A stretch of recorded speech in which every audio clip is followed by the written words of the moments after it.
All right, so we here with the two brothers. Introduce yourself. Well, my name is Andrew.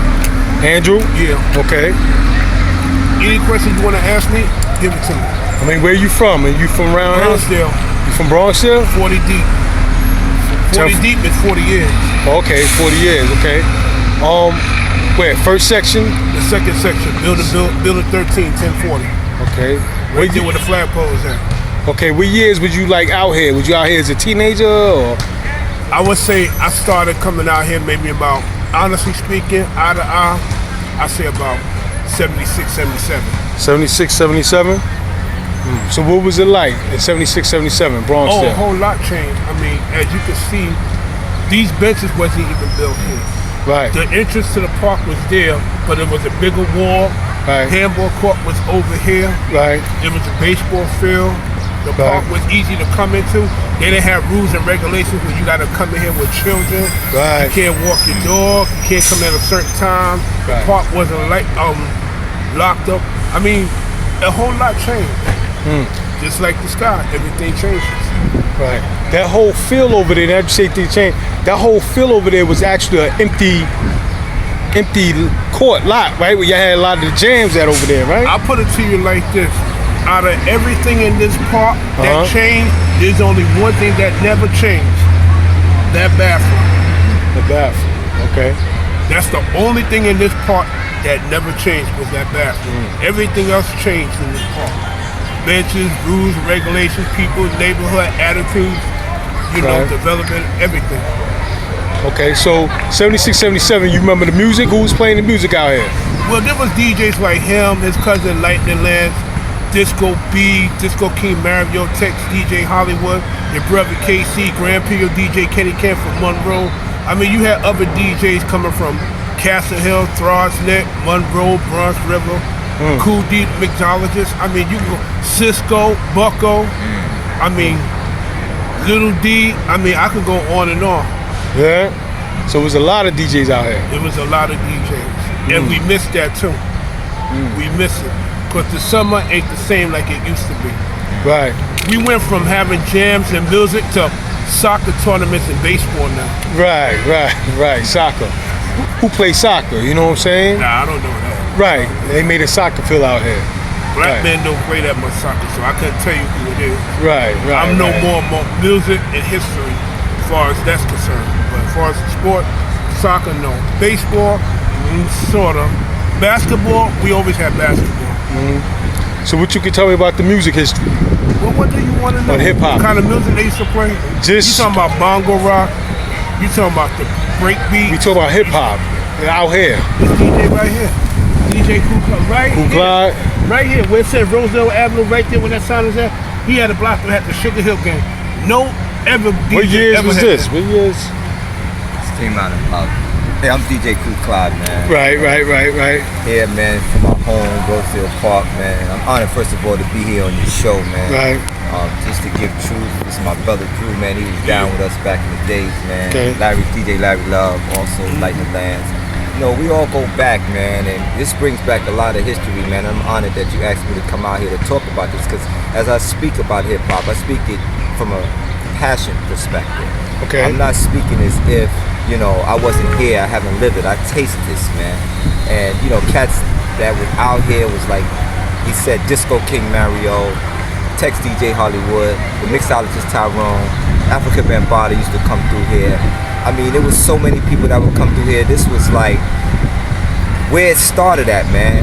And for this side of the Bronx and Bronxdale Project not to be recognized as the birthplace of hip hop, it's bananas, man. Because I always say that if Disco King Mario was alive, you would know that he would be one of the 4 founding fathers of hip hop, because he was very vocal about his presence, and we knew it all over. And the good thing about that time was Mario used to set up in this park, and you could hear himself across the bridge in Bronx River Projects. Clear. We already knew. It's like in the Africans back in the days when they beat that bongo and them drums, you come out. That's how the music was back in the days. And it was real, it was from the heart, it was spiritual. It wasn't just commercialized. Right. And the good thing about hip hop and those beginning stages, because we're right now in the 4th decade of hip hop. Okay. You would have jams like Cool D and them would be on the Soundview side. DJ Cisco and Kenny Ken and them would be in Monroe. You had the Sound Masters up in Castle Hill. You had Bam in Bronx River. You had Disco King Mario here in the home. You had Uptown, the Boston Road area, DJ Breakout. You had Grandmaster Flash from Boston Road. You had Cool Herc, Cedar, and Cedric. Okay. But when they all came out, it wasn't like one spot was crowded. It wasn't like today, if Jay-Z was to give a concert and Bam was to give an event on the same day, whose would be sold out? Because everybody's going where the bigger name is, Jay-Z. But back in the days, every spot was crowded. Cats was taking cabs, Crosstown, OJs, and then to even keep it real, some areas people couldn't even cross. Right. They couldn't come, they couldn't interact. And the reason why I connect Bronx still, because you had the Black Spades. Right. The Black Spades would go around and recruit and terrorize other projects. Okay. And this was the home of it. So they could go in any area and play music. Right. You had to know somebody. Right. And back in the days when they would set up equipment, they had ropes. You go in clubs today, they got VIP sections. Right. Our VIP was what? They was the ropes. You couldn't come behind those ropes unless you knew somebody. What years are you talking about? I'm talking about the early 70s. Early 70s. 74, 75. I'm talking about maybe 74, 73. No, we need it so power. We got to have it so power. No, we Would you say this is like the birth of hip hop? This was the birth of hip hop, for sure. Yeah. Listen, because let me tell you something. Mario was so strong that everybody from all over could come here and didn't worry. Monroe could have beef with Bronx River, Bronx River could have beef with Soundview, Soundview could have beef with Castle Hill, but when you come here, it's a neutral ground. No beef, no fighting. The crowd used to be so big. You couldn't see through the park. You could not see through the park. Guess what? You didn't have the shootings and the stabbings, even with their gang. Okay, you would have peaceful assemblies of large, crazy large numbers. I couldn't even estimate how many people. Walk down in here, I man. ain't never been in here since I was doing my events in here, man. Jogging in here, doing push-ups, You know, pull-ups. like I said, man, I do like the fact that there is change, Right. but I also want universal change. Right. You know, coming back from being in here in the 70s and Mario used to set up in here, and this park was totally different than the way it is today. Right. But when I look at this, man, this park has brought so many people Right. from all over Right. that has to do with hip hop, or that's R&B singers, or that's salsa major people, Willie Colon. You talk in terms of George Benson, used to live across. You talking about Raheem from GQ. All these people came through this park. Even Russell Simmons and them came through here. Andre Harrell from Bronxville. Jodeci lived in the 3rd section. So many people came through this You say area, Russell man. Simmons used to come over here? That's right. Russell Simmons know who the Black Space is. Andre Harrell started Uptown Records. Right.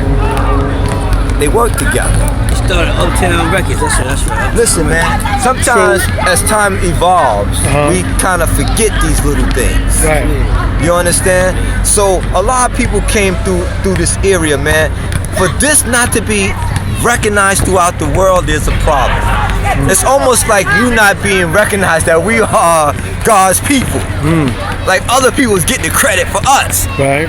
There's no other nationality on this planet that's been more crucified than the black man on this earth, and still to this day. No other. So you would say that this park is a hip hop landmark. This is more than a hip hop landmark, man. This park is the birth of it. This park has I mean, I used to see LK. He probably don't even remember. He used to be doing the hustle in here back in the days in the park, man. They used to be playing songs. I mean, we used to laugh, and I got this from Keith.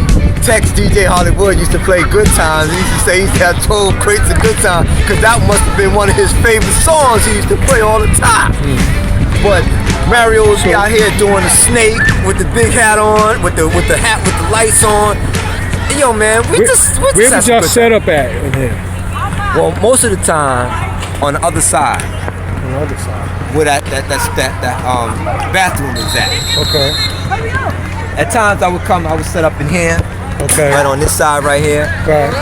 And you know, but for the most part, you was a Zulu king. What was you? Wow, now you bring me back to. I was a Shaka Zulu. Shaka Zulu. What is that? Shaka is that different Zulus, from a Zulu king? Yeah, you had Shaka Zulus and you had Zulu kings. Okay. And me and Wade from Bronx River, he was the president of the Shaka Zulus. He was the head. Bam made him the head because there was little friction going on between the Shaka Zulus and the Zulu king. Oh, it was friction between the Shaka Zulus. Yeah, it was a little friction in the Y'all early was stages. younger. The Shaka Zulus was younger than the Zulu king. Yeah, it was like they was a little older, like the older brothers, but we was all the same. Right. So Bam just made us come together, and we just basically all came together as one. Where was the Shaka Zulus from? How could y'all be having friction if y'all was all Zulu? I don't understand. Remember, it's like you wanted to be like your older brother. Okay. So, man, go play. You can't hang out with us. Okay. Man, we here. We doing it. You ain't gonna just let us stay on the side. We doing it. So at some point, we had to make it known that we here. Collectively, Bam seen that, and he realized like, yo, we all brothers. We all going to the same party. We doing the same thing. What years did you become a Shaka Zulu? Oh wow, this had to be mid 70s. 76, 77. Yeah, 75, 76. I remember the Zulu cards. I mean, where are you originally from? Oh, the Scholar Building. Scholar Building. Right, okay. I also lived up as a baby. I lived up in the valley too back in the day. I was a little kid up. So you know, I come from a certain time where I seen a lot in my time. But that's my home right there. It was called the Scholar Building. And you see, we would come in Rosedale Park at the Gleason section, and Bronxdale would come in from the Watson section, but we all come in and meet in the same park. Who was come from the Gleason? People from the Scholar Building. From the Scholar. Okay. And okay. Now I wanted to ask LK. Shaka Zulu, was they in Bronxdale at all? Shaka Zulus was Bronxdale, Bronx River. Shaka Zulus was Monroe. It was a combination. It was just, remember, it's like asking what was the Zulu Nation. The Zulu Nation is Bronx River, Bronxdale, Monroe, Sackworm, Soundview. That was all, we just all as one. That's why I said this section here has more projects than any other section of the Bronx. Right. How is it that this is not known of on hip hop as big as this section is? So why do you think that is? Because Mario is not alive. If Mario was alive, what would happen? Come on, man. If Mario was alive, and again, this is not to cause friction amongst our brothers. Mario is more like a vocal person. Mario would have, without unquestioned, hands down, would have been one of the founding fathers of hip hop. They wouldn't just say the only three names. Mario would be one of the intricate parts. But you know, as you get older and things happen and you're not here to be able to pass away, sometimes people are not here to be able to keep the legacy alive. So he would definitely be one of the founding fathers. No doubt about it. And it's like any of these guys, if you mention Kool Herc, you mention Bam, you mention Flash, they all know who Mario is. Right. And they know the role that he played. None of them could never say, or they wouldn't say, I never heard of Mario. So you say Mario was a major figure? He was a major figure. Right. Okay, he's a major figure. Right. And And I would say that even you know, the Black Spades from Bronx, the Karate Pete and all of them. Right. All of these cats, man, they would know. You get to talk to them, they tell you the stories, man. Yeah. Mario used to have something they call 21 days of summer. Like where he would come out in this park and he would have a permit. Right. Permission to come out here and play in this park every day throughout the summer for a whole month straight. Whereas today, you need a permit to play for one day, and hopefully you get that permit. You saying he was out here every day? He was out here every day in the summertime, doing things, setting up. Come on, man. They had this area locked down, man. Yeah. They had it locked down, man. His whole family. Kayla gave it, all of them, man. Yeah. They used to carry the speakers from his house from Bronxdale to 123. Come on, man. It was a certain time. We had our ups and downs out here, but for the most part, that music brought us together. And Mario's system was, I said that man was before his time, man. His system was so clear. He had a Clubman mixer. It wasn't even a crossfade, it was the up and down Clubman. He had the Macintosh amps. Y'all know, y'all hear this interview, y'all know. The cats who really know, they know. And he had, I think, the Serving Vegas speakers. And he hooked up, him and Tex came together, and Tex had these big closet speakers. It's just a time that you just it's just a beautiful time. Let me ask you this. I mean, I don't know if it's an issue now, but before we even start all this, people would hear the name Disco King Mario and say he was a disco DJ. And he didn't have anything to do with hip hop, he was a disco DJ. Let me say this to you right now. How many disco DJs was running a gang? Right. That was just a name. Right. And this is how you know he's before hip hop, because disco was out before hip hop. Right. So disco he was out. He was doing a certain thing at a certain time. He made the transition. It's just like, where did we get our beats? Most of our beats came from jazz. Jazz was before disco. It's a transition. It's just like the Black Panthers. They were out first. Then you had, the Black Spades. Then you had the Zulu Nation. It's just a transition from what was in the beginning. So you say Mario was one of the main leaders in the Black Spades? Yeah, man. He was the dude running it. He was one of the intricate parts. You had people like Guru, Slater, Karate Pete. Right. It was so many of them, man, that was a part. Again, I want to be mindful of what I say, because it's not to say one person did it all. Right. They all played roles collaboratively together. Right. And that's why I really don't like to be on record just saying, I noticed saying, hip-hop just started right here, because it makes people feel like, okay, you're not really giving credit to others that played a role. So I would like to say hip-hop started in the Bronx, but Bronx still was the signature. Let's call it what it is. More people, it's more projects on this side, so more people came out. Right. But when nobody is here to bring the understanding and the truth, and people grow, they go older into different professions, they move on in life, some people move away from it and they don't talk about it no more. So others see the torch, they pick it up and they run with it. If they gonna run with it, most of the time they're not gonna tell you where they picked up the torch from.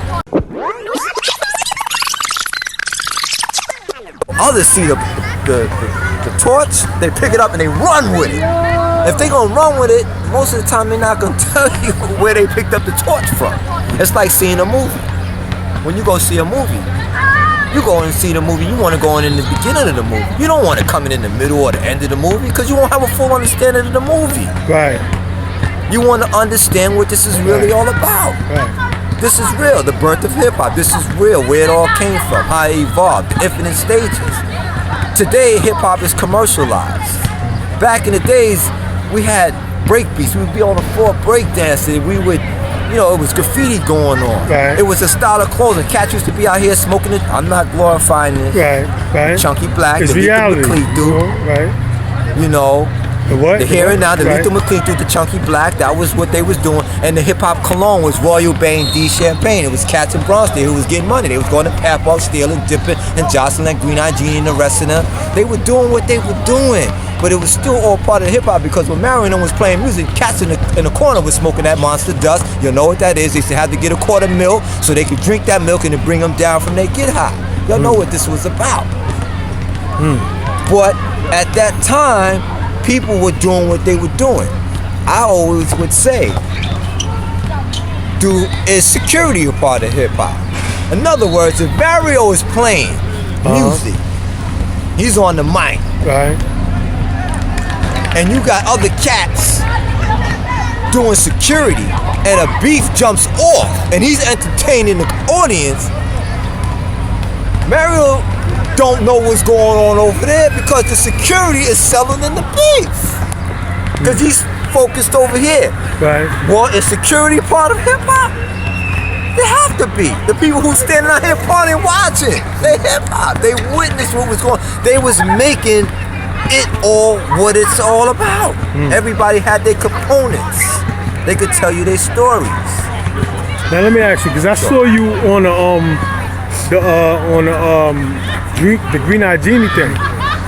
This is Brother Africa Bambata, the godfather of hip-hop culture last millennium, and we're gonna deal with the topic, where did hip-hop culture come from?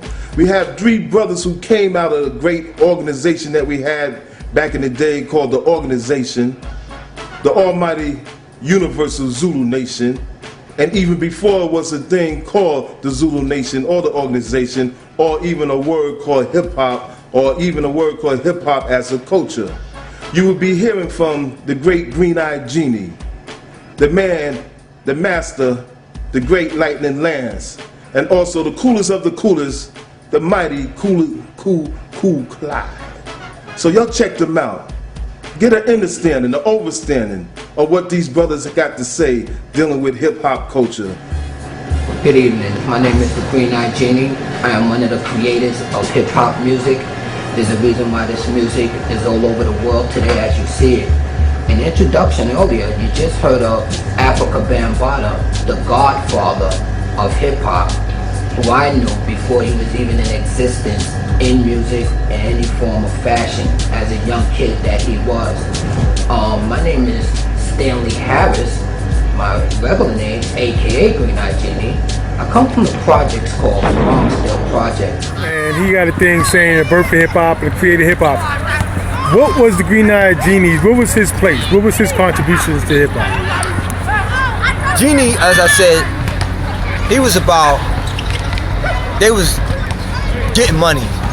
Right. You know, and I you know, again, I'm very mindful because now I'm moved on in certain things in life, but they did certain activities that went on. Right. And as I just described to you moments ago, that everybody played the role in hip hop, whether it was people watching, breakdancing, security, people emceeing on the mic, DJing. Everybody played their role. So we don't want to reduce or minimize the roles that everybody played because everybody played a collaborative role. Yeah. He was getting money. He was coming apart with the hip hop cologne on and traveling and you see on the side, you just didn't want to be just a DJ. You looking at how fresh they look. Cats is coming through the party, coming through looking like, yo, they smoking a loud.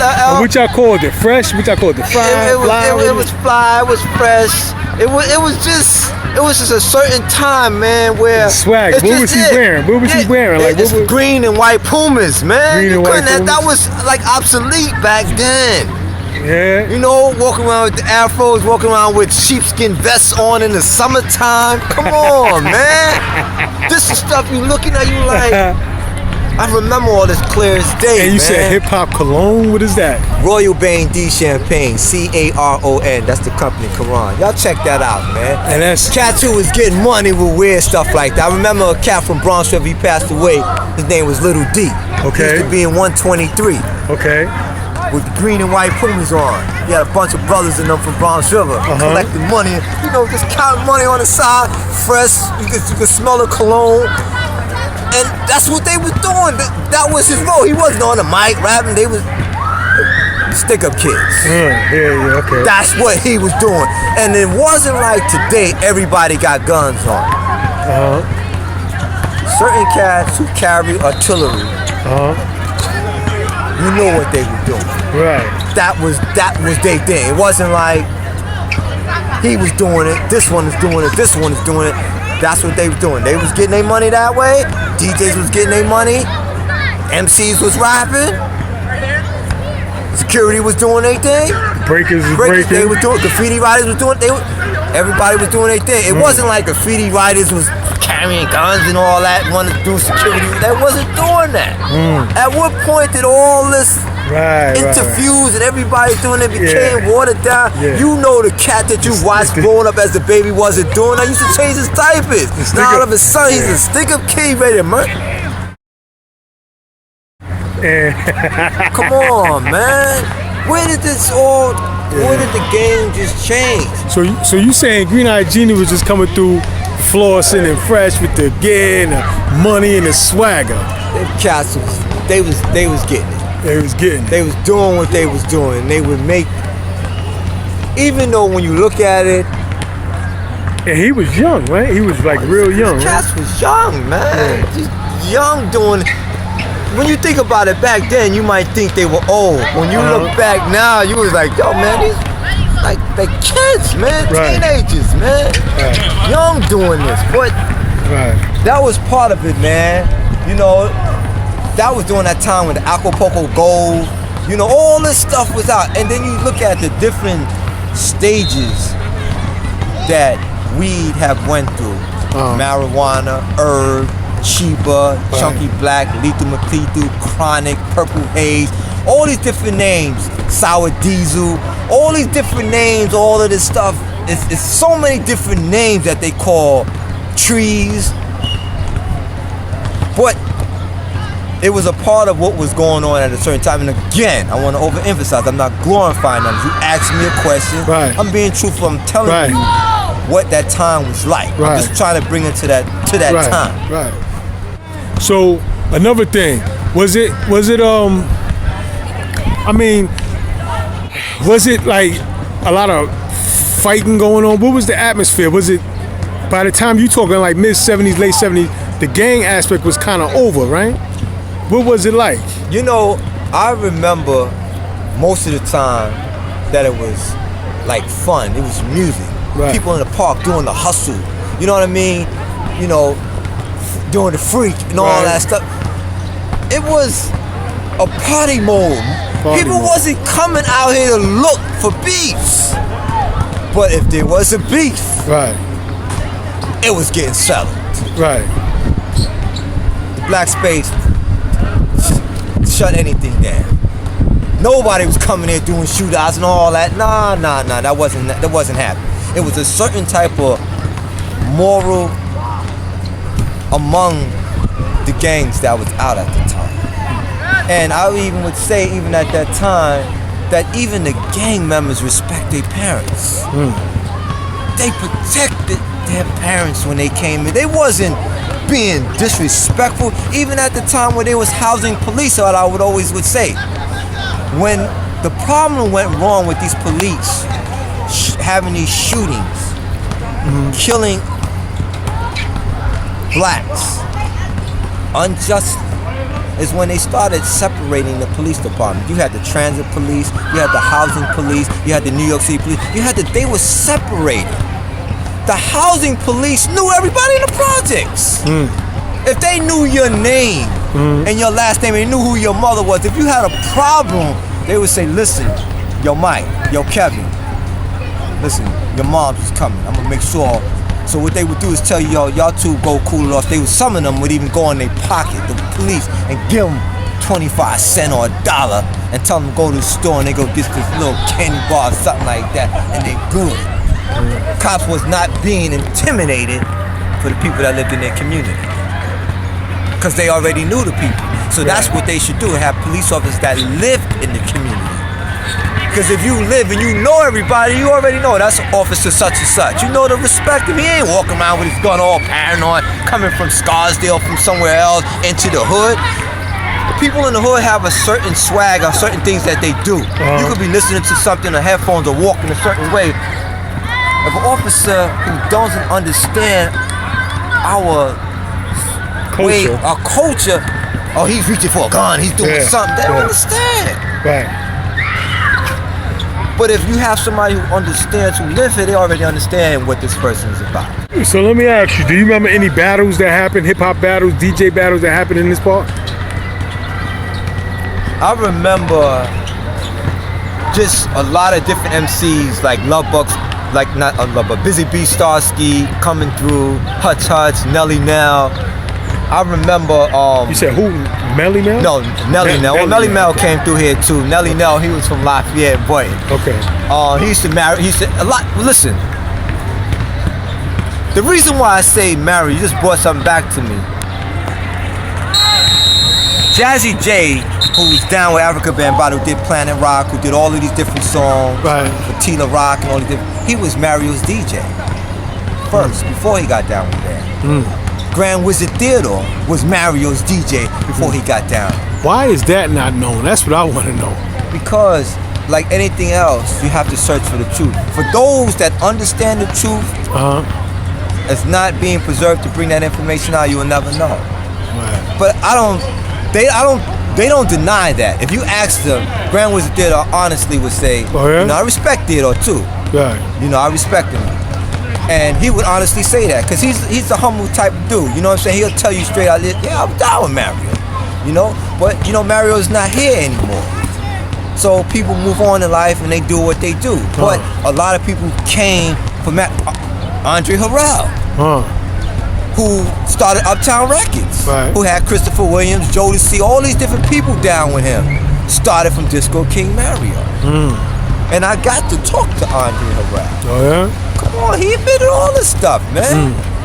So, Andre Harrell, if he came back here, he would be the connection on a commercialized level to be able to validate this.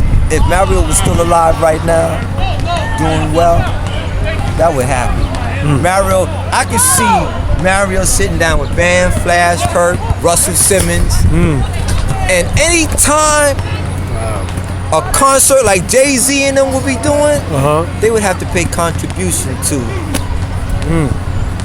these legends. Wow. And they wouldn't be forced to do it. They would want to do it because they would understand where this all came from. When you start getting on this, yo, I'm getting paid, I'm getting mine, forget about the rest, this is what happens, brother. It's like anything else. You know, it's a self. It's the I in the middle of sentence what's causing the problem. Selfishness, man. So, like I say, man, God does everything for his purpose. Right. And that's how I see things, man.